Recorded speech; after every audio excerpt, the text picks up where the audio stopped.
if a pilot is flying around the curve of the Earth, then he should be dipping the nose down every 5 minutes. He should be dipping the nose down to stay around the curve. But the thing that really got me interested was, as you say, the gyroscope. In a plane, there is a artificial horizon, okay, and it's based on a gyroscope.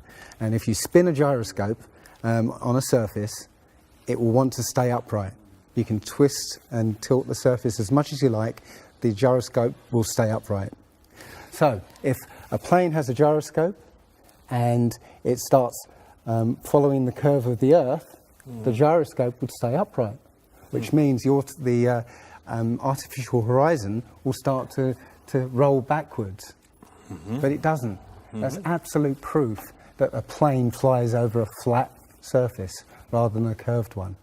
Because I asked the pilot on my last flight, do you ever notice the artificial horizon rolling backwards? He said, no, but the artificial horizon has complex electronics in it to make sure it knows where it is on the Earth and it compensates.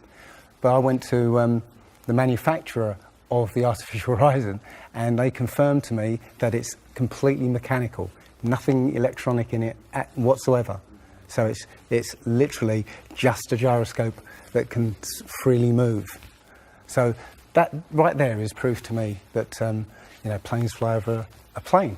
None of it makes sense.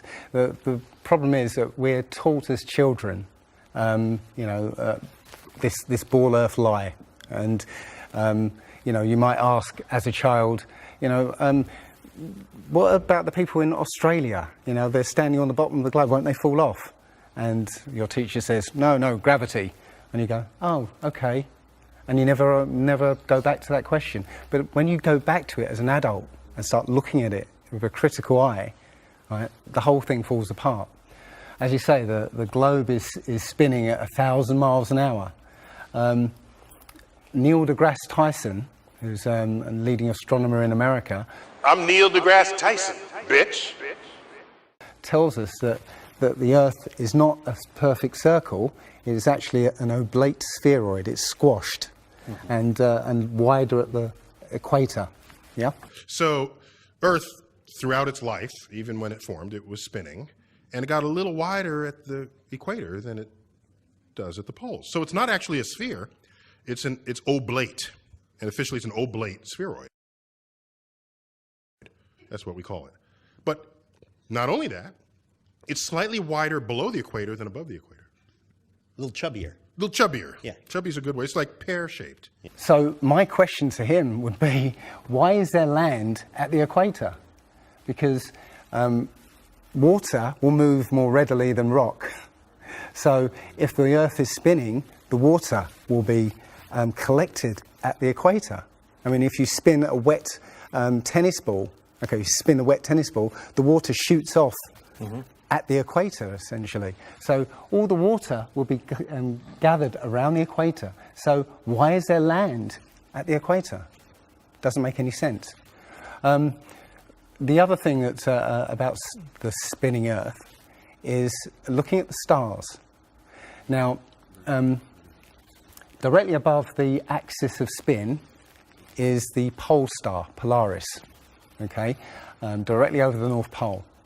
And we're told that the reason that all the stars spin around the North Star is because the Earth is spinning at 1,000 miles an hour. Seems to make sense, because if you put a long exposure camera pointing at the North Star, you'll see the stars will make perfect circles around, perfect star trails.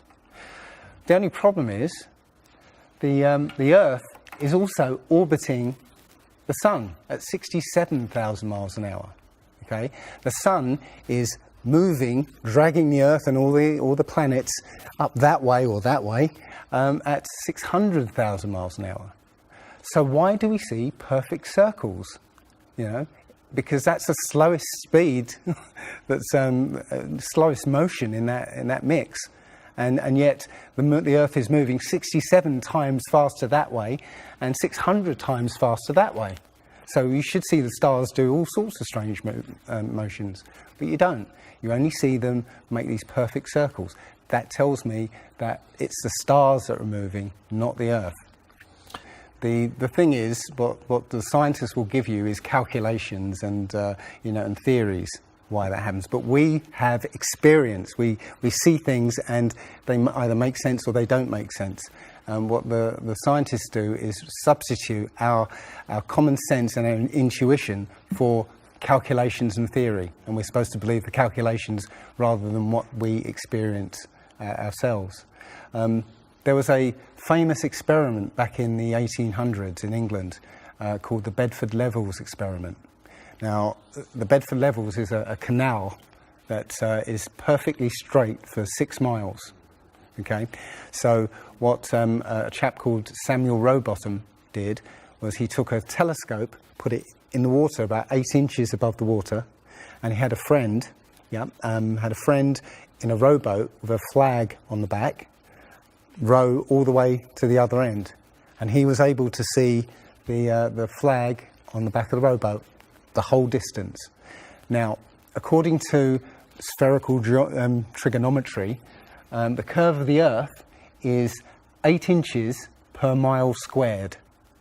So over 5 miles, that's 5 times 5, 25, times 8, which is 200, works out, that's 200 inches, which works out at 16 feet. That means the boat should have been 16 feet below the horizon.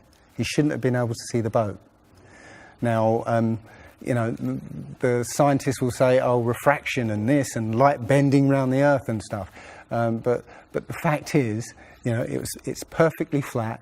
And he in his book, he puts forward many arguments that show that, or many experiments that show the Earth is always perfectly flat. They say that you see the mast, go down last.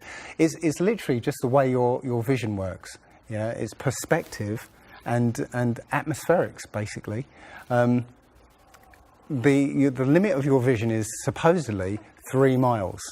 And then after 3 miles, you're supposed to see the boat start to go over the horizon. It's funny that Neil deGrasse Tyson again says that, explains that you can't see the curvature of the Earth from a plane. He says this, you can't see the curvature of the Earth from a plane because you're not high enough. The Earth is so big that you can't get high enough to see the curvature. Yet, you can apparently see a boat go over the curvature over the distance of 3 miles, which doesn't make sense. The thing is, when you look out and you see a boat start to go over the horizon, if you suddenly get a pair of binoculars and look, it comes back again. And once it goes out of the sight of your binoculars, if you get a telescope, it comes back again. It doesn't go over any curve of the horizon. What we found, many people have done experiments with very high-powered zoom cameras, and they've watched a boat sail out to sea, and they've just kept trained on this boat.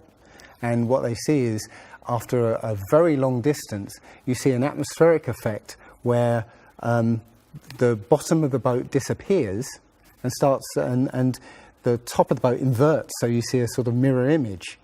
And that, with your eyesight, basically the bottom of the boat just melts into the horizon. One of the best examples of that is the Antwerp Notre Dame spire, which can be seen something like 240 kilometers away from the spire. So that should be over a mile below the horizon, and you can still see it.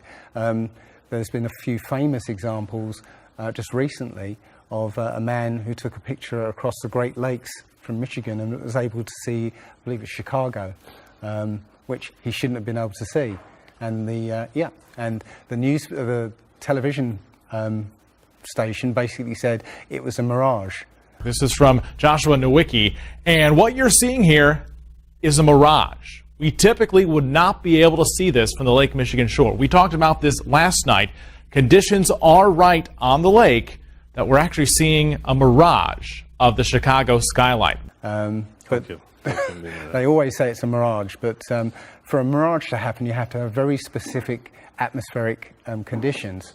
And there have been so many people who have seen exactly the same thing on different days, different seasons, always the same. You know, it's not a mirage. It's simply that you're looking across a plane. You see in a kind of pyramid shape. Yeah, you have a horizon at your eye level, and everything above the horizon will go down into the horizon. Yeah, everything below the horizon will seem to go up. Just like if you're in a long hallway, you'll see that the walls will start to move in, and the roof and the floor will start to move into the centre. Yeah, so literally between you and the object you're looking at, there's all sorts of things, sort of like waves going up and down, and while you can't see them, if they're beyond the limit of your sight, sometimes they can still obscure what you're looking at. But it's just because they're between you and it. And it's just the way, it's literally perspective. It's better if I could draw a diagram, but it's a very difficult subject to get your head around if you're not used to it. But it is perspective. One sort of other proof is there's a place in Bolivia called Salar de Uyuni, which is a salt flat. It's literally 100 miles wide one way and 80 miles across. And it's perfectly flat. And when it rains, literally you get an inch of water, and it looks like a perfect mirror. Now, how does that happen on a sphere? Yeah, it shows you that, you know, if you're one end of this salt flat, you can see perfectly clearly the other end 100 miles away. So it's just showing you that you know, the Earth is flat, and without the effect of the waves in the sea, you'll be able to see a whole lot further. If you were to go to NASA and download one of their photos of the Earth in the moon's sky and put it in Photoshop, okay, drop the saturation and the levels down, you'll see that the Earth has been pasted in, because you'll see a rectangular box around the Earth. It's all fraud, it's all fake. Pretty much everything NASA puts out is fraudulent. There are no images of Earth from space. The only one that NASA actually claims is a photograph was from 1972, and it's the famous picture. It's got Africa sort of near the top, and it's the same picture they've been using for the last 40 or 50 years in every textbook. Every other image is what they call a composite. It's Photoshop. There was another layer to sort of simulate the atmosphere. And then there's this little bright spot. It's called the specular highlight. So it's the reflection of sunlight off of water. Those are the pieces, but you can't just slap them all together. It just didn't look realistic. It looks kind of flat, or the clouds are sort of too see-through. So I just hit Command Z a lot. There's artistry to creating the world. What I imagine it to be. Unfortunately, I'm not an astronaut. I've never been to space. But I've looked at these images over and over again, trying to sort of get the essence of it. It is photoshopped, but it's has to be. It is photoshopped, but it's has to be. It is photoshopped, but it's has to be. It is photoshopped, but it's has to be. And many of us have been looking at these images of Earth, including the one they call the Big Blue Marble, which was released in 2002, I think. Again, when you zoom into it with Photoshop, you'll see where they've used the clone tool in Photoshop to take a picture of one of the clouds and stamp it in various places around the picture. They got lazy. In another image, they've even photoshopped the word sex in the clouds, which is a subliminal tool they use to get people to sort of relate to something. They literally, you can look at this and you can find it on NASA's website. In a video I'm working on at the moment, I've got video from what they call the Galileo space probe, as it left Earth, it took a series of shots of Earth, apparently. And you see that over the course of 25 hours, the clouds never move. Okay. Now, I happened to find some pictures of satellite pictures of Earth, and I noticed that in these separately taken satellite shots, the clouds were exactly the same as the ones in the in this Galileo shot. So it's a cloud map. It would be very simple indeed to just silence everybody, put an end to this topic once and for all, turn the Hubble round and show us Earth in real time, zooming in onto a place so that we can see what's happening at that place, and we know that there is something up there looking down on us from space. But they will not do it. They can't do it. It can't. It doesn't exist. It literally doesn't exist. When you go onto the plane tracking software, you'll see hundreds and hundreds of flights over the northern hemisphere, and you can track those flights from beginning to end. When you look at any flight in the southern hemisphere, what you'll find is the flight takes off and disappears off the tracking, usually about an hour after takeoff, and then later on will reappear an hour before landing. Now, there's no explanation for it. I mean, the point is that distances are very different, and distances and flight plans are very different on the flat Earth than they are on the ball. And when you look at flights in the southern hemisphere, they make some really crazy, sort of deviations. So, for instance, if we look on here, let's say a flight from Cape Town over here to Australia, say Sydney in Australia, they will take you to Dubai first, somewhere around here, yes. Just recently there was a case of a woman who was pregnant on a flight, and she was her waters broke on the flight. And I think it was from the Philippines to Los Angeles. Mm-hmm. And again, if you look on this map, you're from around here somewhere to here. Okay. Now they were flying across, and literally her waters broke, and they had to divert. They had to land. So instead of either going back to the Philippines or going on to Los Angeles, they landed in Alaska. Which again, if you look on the flat map, it's again a straight path. Santiago, Chile to Australia, mm-hmm. right? Will usually stop in Los Angeles. Again, you can see on the flat map that it's again a straight path. It all seems to make sense, and if the only thing that would sort of confirm it or disprove it would be GPS. But hey ho, GPS doesn't work in the southern hemisphere. This is an issue because there have been a few people who said they've taken flights that have taken only 14 hours, and they're direct flights from Australia to South America.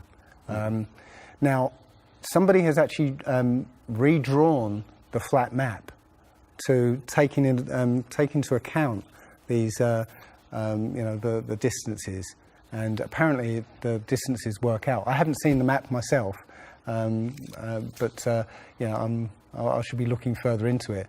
But yes, up until these people came forward, and again, I haven't seen any real evidence that they have taken these flights. They told me they've taken these flights, but who knows?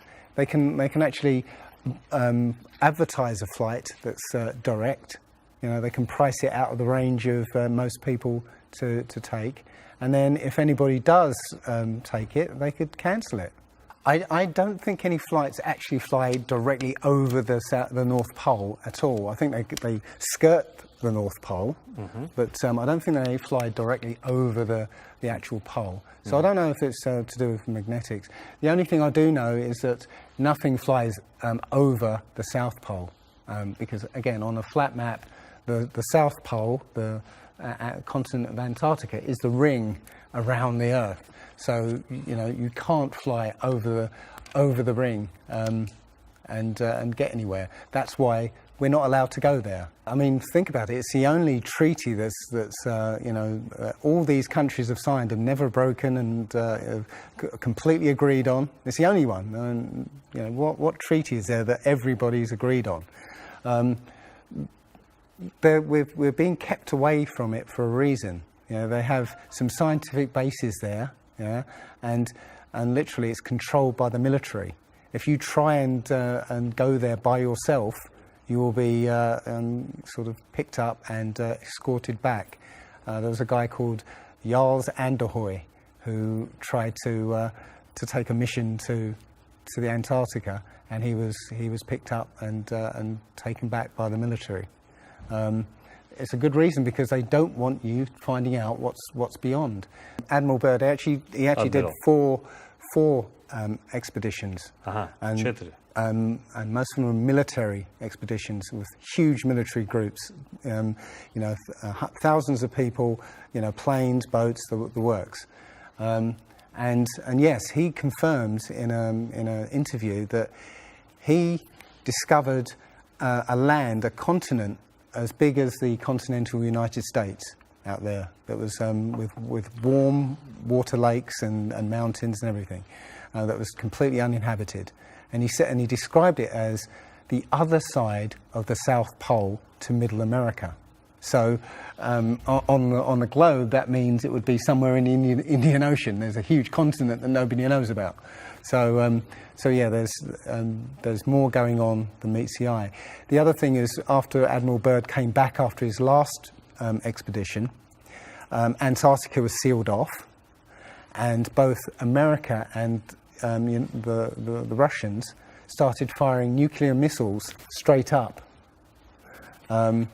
Now, in America, that was called Project Operation Fishbowl, and it came under something called Project Dominic. Well, Fishbowl makes sense, because it seems like Admiral Byrd found the edge of the dome, while he was out there. And as soon as he left there, they started firing missiles straight up, I believe, to try and test how far that dome went. If you look at the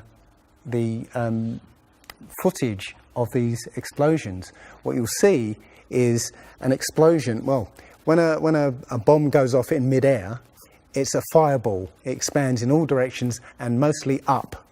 Okay. Now, if you look at these explosions on Operation Fishbowl, they explode outwards in a ring, which means it's exploding against something, because it can't rise with the heat. So it's exploding against something and exploding outwards.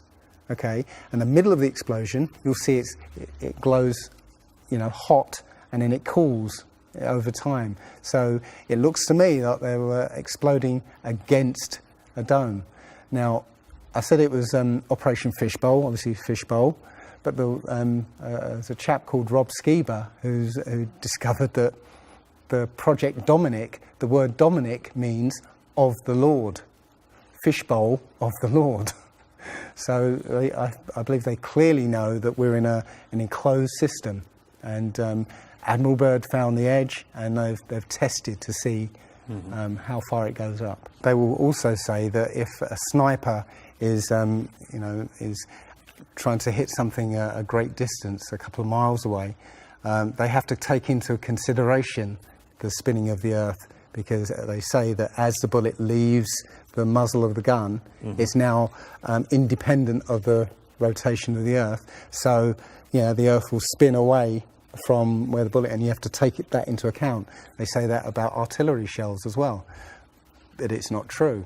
If that was true, a sniper would have to spend ages and ages calculating how to make that shot, and they don't. They literally take into consideration the wind and the elevation, and they don't take the Coriolis effect into consideration at all.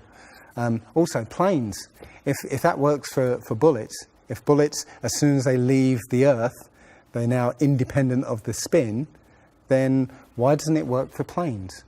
Yeah, there's a video on YouTube that actually tries to explain that the Coriolis effect works by using the example of a paper plane. You have to throw it. If you throw it north, the Earth will spin and the plane will land sort of east. But if you take the idea of a real plane, a plane would have to aim north to go east in that case. But that's not what happens. And if that was the case as well, planes would have to land on runways that are moving. And that would be impossible. But how is it that you can take a flight from London to New York and it will take exactly the same time as a flight from New York to London? Yeah, one's with the spin of the planet and the other one's against it. So it doesn't make sense. They'll say that the whole atmosphere is moving, yeah, with the planet, but that doesn't make sense either, because the atmosphere, say it's that thick, the top layer of the atmosphere will be moving slow, and as further you get in, will be moving faster. So how, if everything is moving like that, how do you get a light breeze that blows against the spin of the planet? How do you get a breeze that goes from north to south? It just doesn't make sense. And again, science will give you calculations and esoteric ideas, but you can go out and look for yourself, and you'll see what makes sense and what doesn't. The other thing is that we have senses to be able to sense acceleration. Yeah, you get in a car and somebody puts their foot down, and you get thrown back in your seat. You can feel the acceleration. Yeah, you can feel changes, very minute changes of acceleration.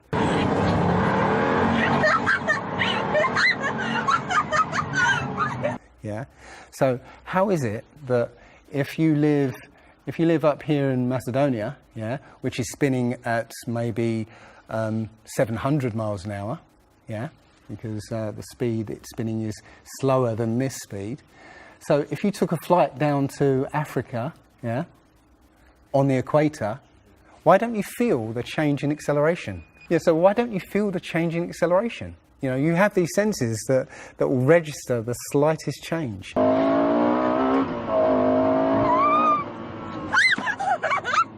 Yeah, but you get off the plane there and you don't feel dizzy, because now you're moving a lot faster.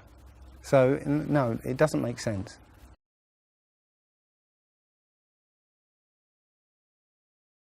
Well, you saw from his balloon when he stepped out on the platform, the curvature of the Earth. Yeah, it looked very obvious. Oh, everybody pointed it and said, "Oh, look, there's a curvature." But when you actually looked at the ground, when you looked at the Earth, well, it was New Mexico. That's where he jumped. The whole Earth that you saw there was New Mexico. So if that was a curvature, the Earth must be very, very small indeed, and New Mexico must take up a huge part of it. Yeah, it was a fisheye lens to curve that, to make that curve. And when he jumped, it took, I think it took him like 2 hours to get to that height. Yeah, he went straight up. In that 2 hours, the Earth should have rotated away quite a distance, but I think he only landed something like 70 kilometers away from where he sort of went up in the first place, and that can be attributed to the wind. So no, I mean that there's no proof whatsoever. There is so much to this. As I said, if you start looking and asking questions about the very basic things, you'll find that the answers you were given as a child just do not make sense.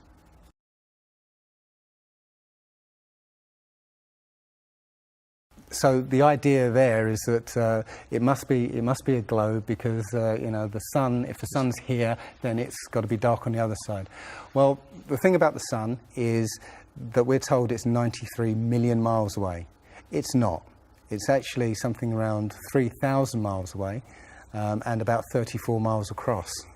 That might sound really crazy, but if you look at look out on a day that's got broken cloud, you'll see that the sun rays will come out at an angle. Most people have seen this.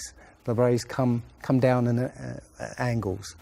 If the sun was 93 million miles away, then all the light will be coming parallel. So if you imagine, there's no way to show 93 million miles, but something way, way over there, all the light that reaches this globe will be parallel. There's no way that light can come that far and spread out like that. Now, if you follow those light rays, you'll see exactly where the sun is. And as I said, it works out to be about 3,100 miles. Now, if that's the case, and the sun is circling over this flat plane, yeah, its light range is limited. So it's illuminating the part of the Earth it's like over at the moment. So, say over Europe, it might, or over South America there, it's over there. Well, Australia's going to be in the dark because the sun isn't going to throw enough light to illuminate Australia. Yeah. Now, most people say, well, I see the sun rise and set. How can that be if it's just going round in a circle? Well, that's perspective again. If you actually see video of the sun coming up and going down, many times you'll see that the sun starts off as it's coming up very, very tiny, and it gets bigger as it gets closer to midday and then gets smaller again. It's literally that effect of perspective, you know, with something's above you, like the ceiling in a hallway, yeah, as it goes further away, it will seem to sink down towards the horizon until it disappears beyond the limit of your sight. And that's all you're seeing. You're seeing literally the sun circling overhead, but seeming to set.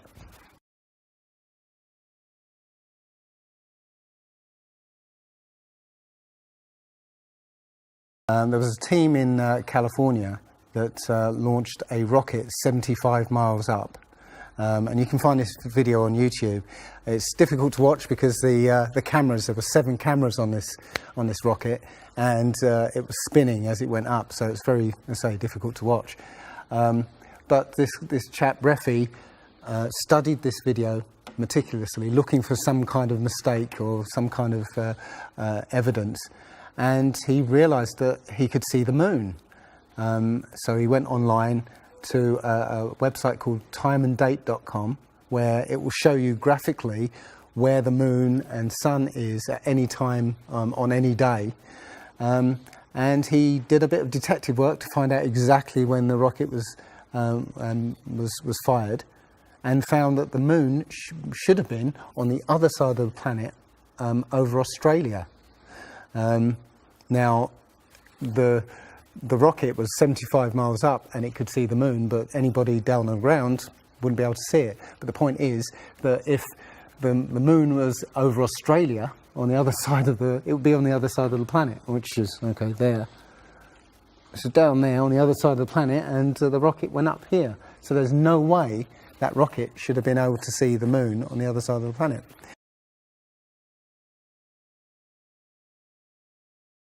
If you watch the trajectory of the space shuttle, it doesn't go straight up.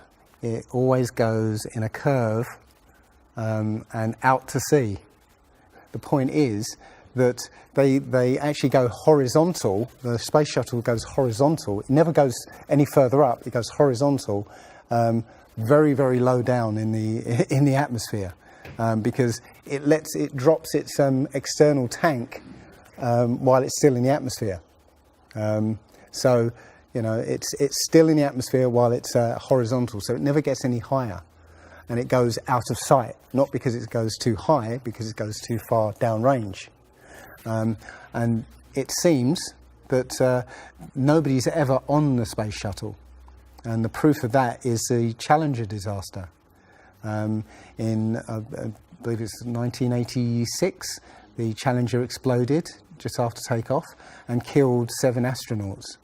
But it turns out that 6 of the astronauts are still alive, and most of them are using their original names. And you can find pictures of them. They're using the same names, and they're doing ordinary jobs now. Teachers, lecturers, lawyers, whatever, but they're still alive. I think it's a mock-up. I think it's an empty shell and literally just dishes in the sea, out of sight. And they have a plane that's mocked up to look like a space shuttle. And you can see whenever the space shuttle lands, you can hear it. It's a loud jet engine. You watch any video of the space shuttle landing, you can tell it's a jet engine. It's a jet-powered aircraft. That's it. It's not a glider. In my video, I show you a glider, how that seems, and then I show you the space shuttle. And yeah, it's not a glider. It's an aircraft. And that's what they're fooling us. Taking billions of dollars in and giving us images and fake planes for that 10 billion, you know, however many billions of dollars it is. That you've got the external tank and the space shuttle. Yeah, it's like horizontal at this point, and then they drop the tank. Okay, now the space shuttle isn't powered at this point because the tank has all the fuel. Yes. Okay, so when the engine stops, the tank is dropped. Basically, the space shuttle and tank should follow the same path because neither of them are powered. They should both fall in the same way. Now, because the tank has all the fuel, those pods on the back of the space shuttle aren't fuel tanks. They have a very, very small amount of fuel in there for orbital manoeuvring. But from this point, which again is still in the Earth's atmosphere because the tank, you know, is falling there, it now has to go from there into orbit. They haven't got the fuel there to insert it into orbit.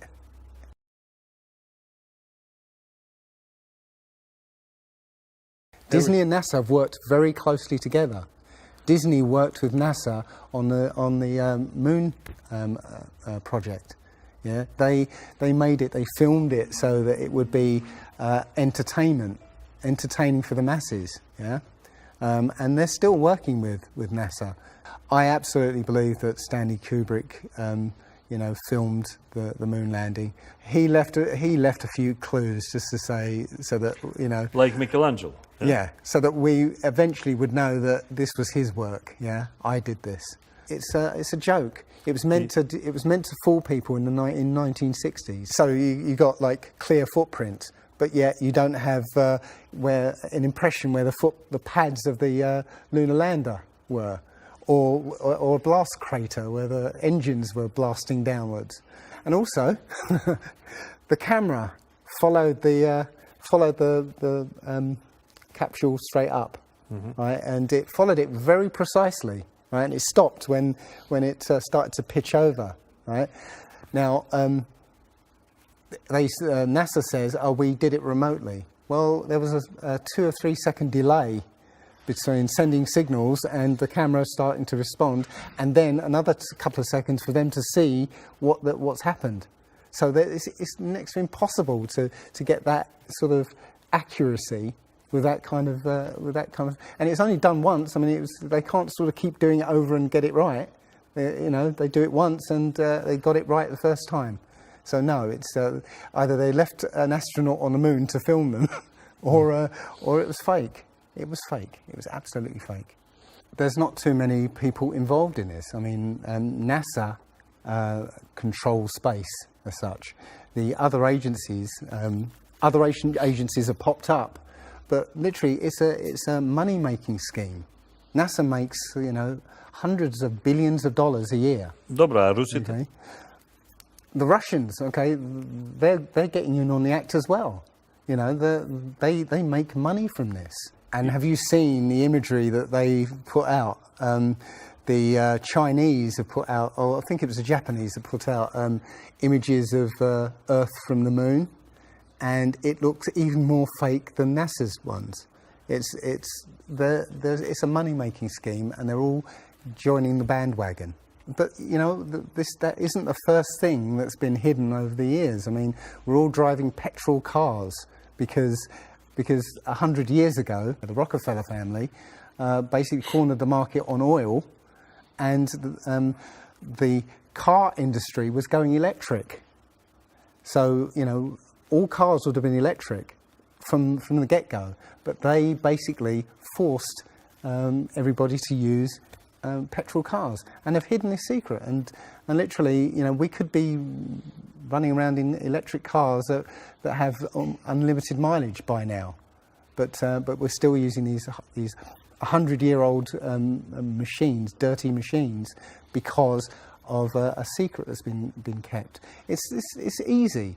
If everybody's been trained into believing that this is real, right, and there's space, and it's within our interest to explore space and you know, go to the moon, go to Mars, yeah, people will pay for it, and they're making billions.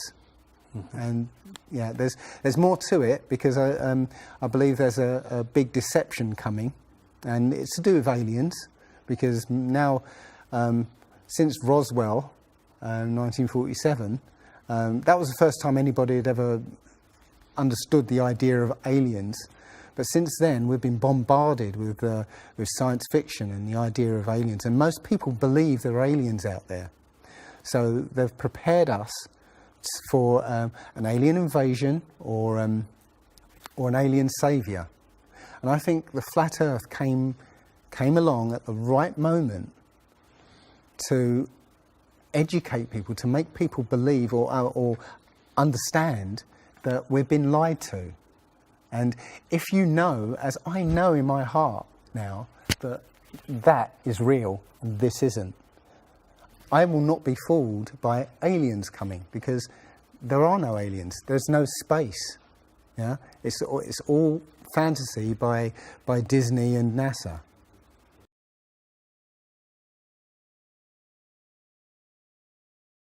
Well, the Bible has a very, very clear view of what this place is, and it matches that place more than it matches this. Okay, and what it says is the great deep is under it, just water. It's just deep water, and above the firmament is water. And you know, it says in Genesis that he separated the water below from the water above, and made a space, and then made dry land appear out of the water. So what's under the flat Earth? Well, it's water, and it just goes on. Again, I don't know for sure, because I've not been under there. I don't know what's past the outside of, or the you know, the first few hundred miles of Antarctica. But everything I've seen over the last year and a half tells me that is true and this isn't. And I'm starting to believe and trust my intuition about this.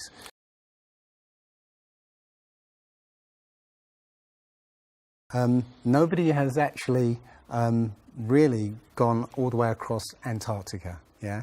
Now there are millionaires out there who could, you know, assemble the resources to make an expedition and completely, you know, go across and chart Antarctica and make a name for themselves, being the first person to do that. Yeah. But nobody ever does.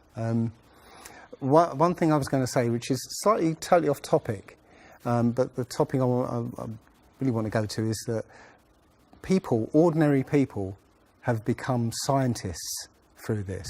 Okay, you know, the science community is ignoring a lot of the things that we're looking at, and so normal people are going out and doing experiments. And one of the experiments has turned up an amazing fact that we've not been told, and it destroys the whole idea of this heliocentric system. And that is the moon. If you get a piece of card, put it on the floor, and sort of you put another piece of card to act as a barrier for the moonlight. So you have the moon above, card on the floor, and a piece of card in front to shield half of the card. Yeah.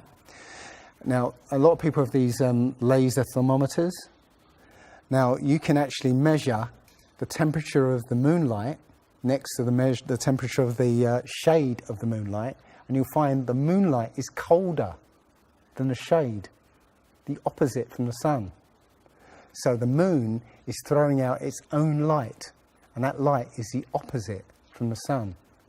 Now, that tells you that it's not reflecting the sun's light. It's producing its own, and its light is different from the sun's.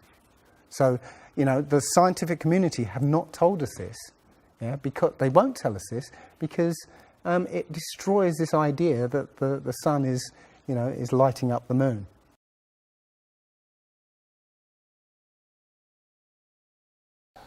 This world is very different from what most people think it is. There are very powerful people who essentially rule this world right now. And the ordinary person is a slave in this world. And slaves aren't educated. You know, they're taught what they need to, or, you know, they need to know. That's it. They're not taught truth. They're taught what they need to know. And so you're taught enough so that you can, you know, do the paperwork and operate the machinery, but you're not meant to know what's really going on, because that's the power they have over us. They know what's going on, you know, how this world works. We don't, so they can control us. One of the things about slavery is the slaves weren't freed. They were never freed. When the 14th Amendment or 13th Amendment, I can't remember which one, actually made everybody a slave. If you're a citizen of a country, you're a slave. That's what a citizen is. So they literally extended the slavery to everybody and made it an open prison, and that's where everybody in the world lives now. We're slaves to very powerful masters. We don't see bars. No. Yeah? The bars are the borders of the country. Right? You have to use a pass to get out, and they'll let you out if you show them your pass. Yeah, and sometimes they won't let you out. You know, as I was coming here, I was lining up to go on the plane, and somebody in front of me was told, "No, you can't fly. They found something in your bag, so you can't fly today." So, you know, we have, as I said, we have natural rights to travel anywhere on this earth. We were born on this earth. We have the right to travel anywhere. But our masters have kept us in small, open prisons that you need to get permission to move around.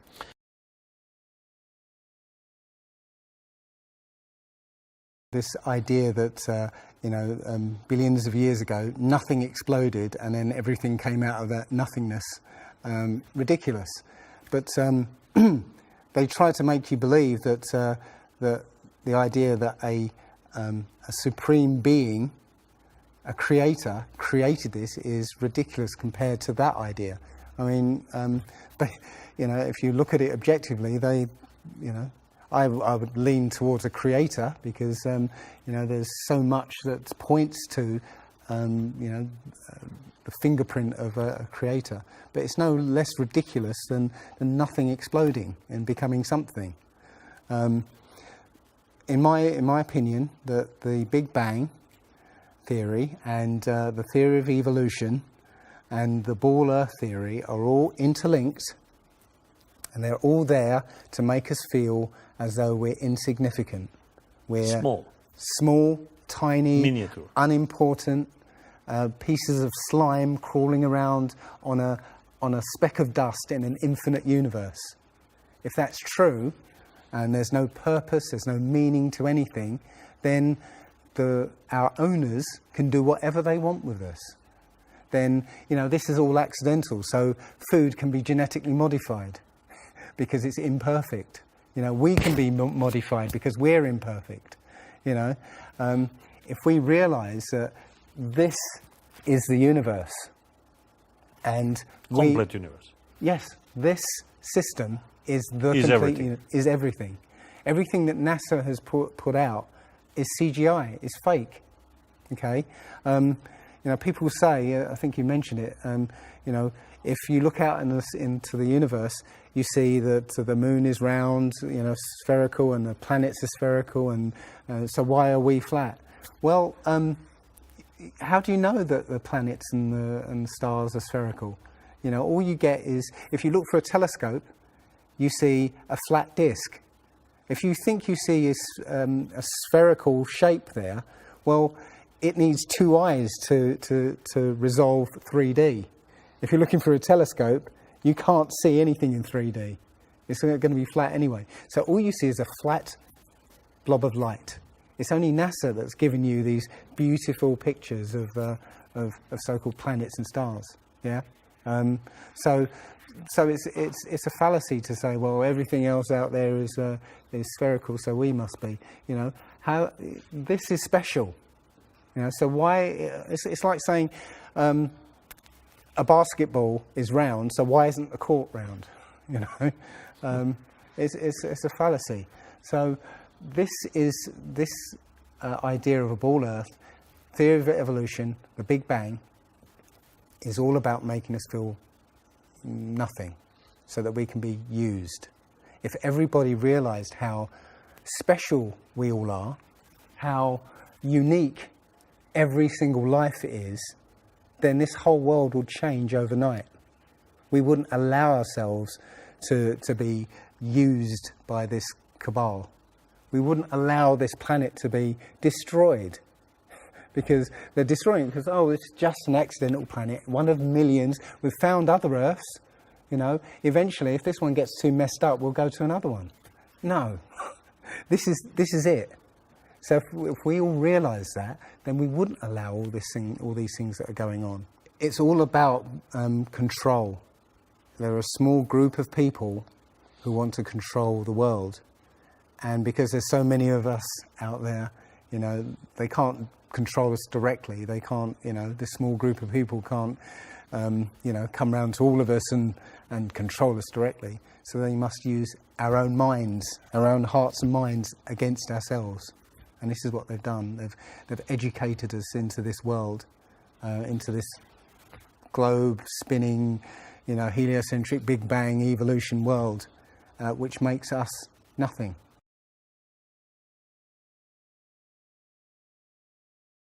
This is amazing because when I first started looking, it was about a year and a half ago, I looked on YouTube and there were maybe about 100 videos, not even that probably, and nobody was talking about it, right? And then over 2015, it exploded. There are thousands and thousands and thousands of people looking at Flat Earth now. And what happens is that you'll watch something or read something, and something will strike a chord in your mind, and you'll think, yeah, I've always wondered that. And what will happen is you will start feverishly researching. I mean, what happened to me was, as soon as I got that, I spent every waking hour looking for things and testing things, and this seems to be replicated with thousands of people around the world who suddenly come into this. They start, you know, researching and getting a passion for this, because this is what I think, it's the truth. And we recognise the truth when we hear it. And we feel it. And this I believe, has come at the exact right time, so that we awaken to what's going on in the world. Nothing else, 9/11 even hasn't awoken people, right? To this extent, For me, I've been an atheist for 40 years. From the age of 13, I didn't want anything to do with God and Bibles and whatever and religions. And now I know for a fact there is a creator. I've seen his fingerprint, not just with the flat earth. Everything I've done in the last 5 or 10 years has led me to see that there is a creator now. there's a great many people out there who have had exactly the same revelation as I have, and it is.